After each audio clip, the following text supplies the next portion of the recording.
ಪುರಾತನ ಕಾಲದ ತಾಳೆಗರಿಯ ಗ್ರಂಥಗಳು ಈಗಲೂ ಇದ್ದಾವ? ಎಲ್ರಿಗೂ ನಮಸ್ಕಾರ. ನಾನು ಅಮಿತ್ ಶಂಕರ್, ಮೈಸೂರು.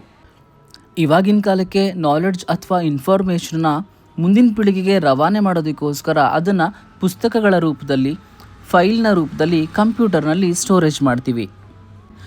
ಆದರೆ ಆಗಿನ ಕಾಲದಲ್ಲಿ ತಮ್ಮ ನಾಲೆಡ್ಜ್ನ ಪ್ರಿಸರ್ವ್ ಮಾಡೋದಕ್ಕೋಸ್ಕರ ಈ ರೀತಿ ಕಲ್ಲುಗಳಲ್ಲಿ ಕೆತ್ತನೆ ಮಾಡ್ತಿದ್ರು. ಮುಂದಿನ ದಿನಗಳಲ್ಲಿ ತಾಳೆಗರಿಯ ಮೇಲೆ ಮೆಟಲ್ ಸ್ಟೈಲಸ್ನ ಯೂಸ್ ಮಾಡಿಕೊಂಡು ಬರಿತಾ ಇದ್ರು. ಲಕ್ಷಾಂತರ ತಾಳೆಗರಿಗಳನ್ನು ಈ ರೀತಿ ಜೋಡಿಸಿ ಅದನ್ನು ದಾರದಲ್ಲಿ ಕಟ್ಟಿ ಜೋಪಾನ ಮಾಡ್ತಿದ್ರು.